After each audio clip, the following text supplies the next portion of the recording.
On y pense rarement et pourtant tout notre corps repose dessus. Aujourd'hui, on va s'intéresser à une partie de notre anatomie qu'on néglige souvent, le pied humain. Et vous allez voir, c'est une véritable merveille d'ingénierie. Allez, on commence avec un chiffre assez fou. 28, c'est le nombre d'os qu'on trouve dans un seul pied adulte. Si on fait le calcul, ça veut dire qu'un quart de tous les os de notre squelette se trouvent dans nos pieds. Et pour que tous ces os tiennent ensemble, il faut du solide. C'est là qu'interviennent les ligaments. Et il y en a 107 par pied. C'est ce réseau hyper dense qui assure la stabilité de toute la structure et qui la protège. Enfin, pour que ça bouge, il faut des moteurs. Chaque pied possède 20 muscles bien à lui. C'est ce qui nous donne à la fois la puissance pour courir et sauter, mais aussi toute la finesse nécessaire pour garder l'équilibre sur un terrain un peu instable. Alors voilà notre programme. On va d'abord voir pourquoi on peut parler de merveille d'ingénierie, puis on va plonger dans son anatomie, on regardera les différentes formes de pieds, on découvrira son rôle crucial dans notre évolution, on abordera aussi les petits pépins qui peuvent arriver, et pour finir, on verra que le pied, c'est bien plus qu'un outil pour marcher. Bon, commençons par le commencement. Il faut vraiment voir le pied non pas comme un simple appendice, mais comme une prouesse incroyable de l'ingénierie biologique. Un vrai chef-d'œuvre.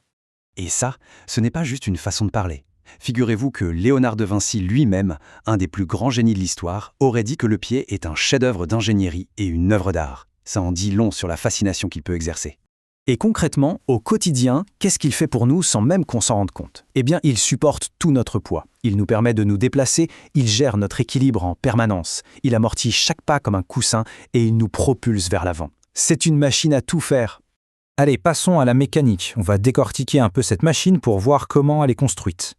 Pour y voir plus clair, dans ces 28 os, on les divise en 3 grandes zones. Il y a l'arrière-pied, avec le talon, c'est lui qui encaisse le premier contact avec le sol. Au milieu, on a le médio-pied, qui forme la voûte plantaire et qui donne sa souplesse au pied. Et puis, tout à l'avant, l'avant-pied, avec les orteils, qui sert à la propulsion finale. Logique et super efficace.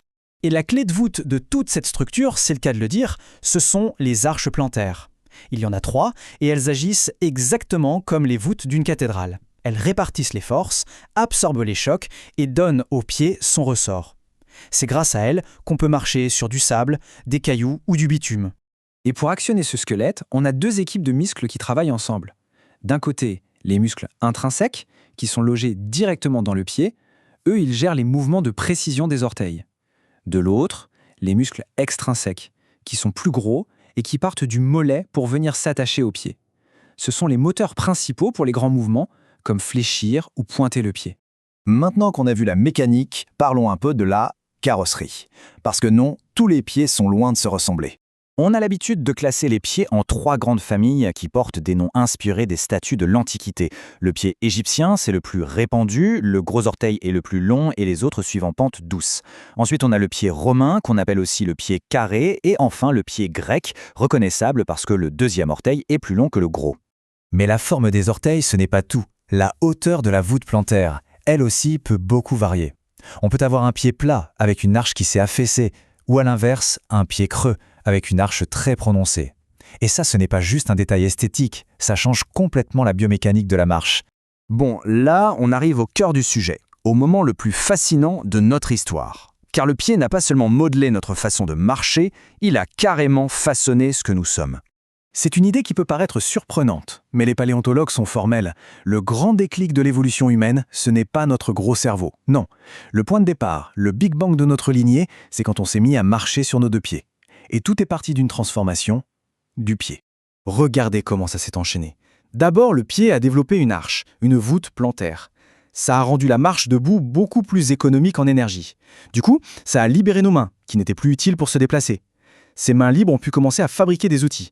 Et ça a eu une autre conséquence. Le crâne a pu se redresser et se développer différemment, ce qui a laissé la place pour un cerveau plus gros. Autrement dit, notre intelligence repose, littéralement, sur l'évolution de nos pieds.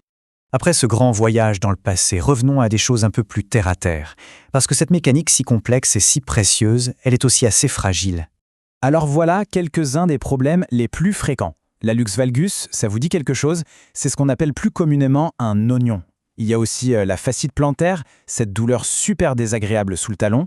On peut aussi parler de problèmes nerveux comme le névrome de Morton ou de malformations comme le pied plat ou le pied beau qu'on a dès la naissance. Bref, ça nous rappelle que cette belle mécanique a besoin qu'on en prenne soin.